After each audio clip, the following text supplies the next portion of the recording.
Well, hello there. Hi, friends. I have a good book today. I know I say that a lot, but this is a very good book. It is called Harold and the Purple Crown. It's by Crockett Johnson.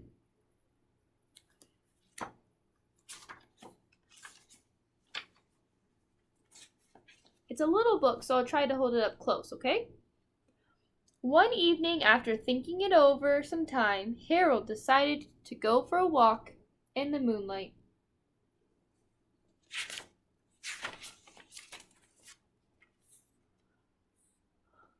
There wasn't any moon, and Harold needed a moon for a walk, and he needed something to walk on.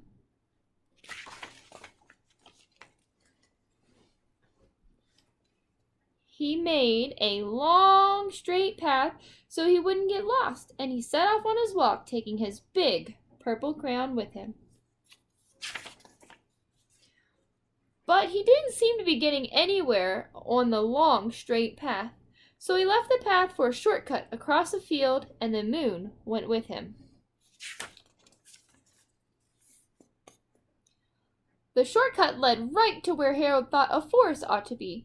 He didn't want to get lost in the woods, so he made a very small forest with just one tree in it. It turned out to be an apple tree. The apples would be very tasty, Harold thought, when they got red. So he put a frightening dragon under the tree to guard the apples. It was a terribly frightening dragon. It even frightened Harold. He backed away. His hand holding the purple crown shook. Suddenly he realized what was happening, but by then Harold was over his head in the ocean. He came up thinking fast, and in no time he was climbing aboard a trim little boat. He quickly set sail, and the moon sailed along with him. After he had sailed long enough, Harold made land without much trouble.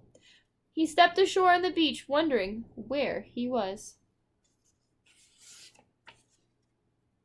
The sandy beach reminded Harold of picnics, and he thought of picnics made him hungry. So he laid out a nice, simple picnic lunch. There was nothing but pie. But there were all 9 kinds of pie that Harold liked best. When Harold finishes his picnic, there was quite a lot left. He hated to see so much delicious pie go to waste. So Harold left a very hungry moose and a deserving porcupine to finish it up. And off he went, looking for a hill to climb to see where he was. Harold knew that the higher up he went, the farther he could see, so he decided to make the hill into a mountain. If he went high enough, he thought, he could see the window of his bedroom.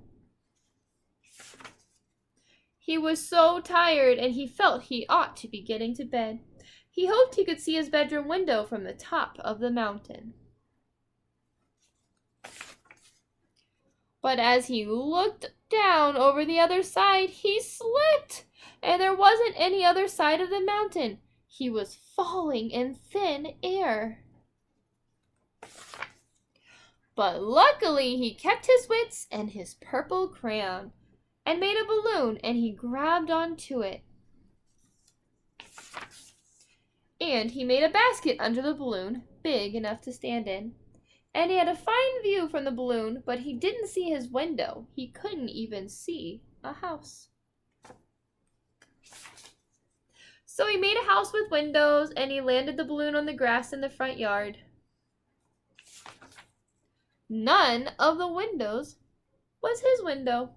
He tried to think where his window ought to be. He made some more windows. He made a big building full of windows. He made lots of buildings full of windows. He made a whole city full of windows.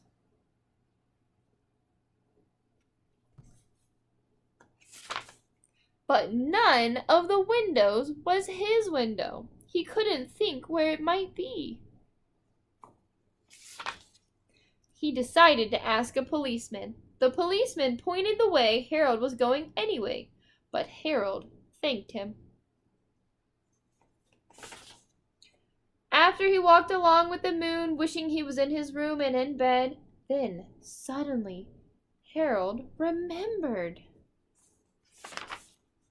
He remembered where his bedroom window was when there was a moon. It was always right around the moon. And then Harold made his bed. He got in it and he drew up the covers.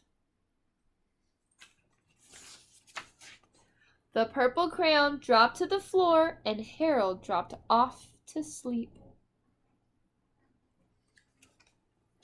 Thanks for listening to this story today. I hope you enjoyed it. It's such a cute story. Thanks. Bye-bye.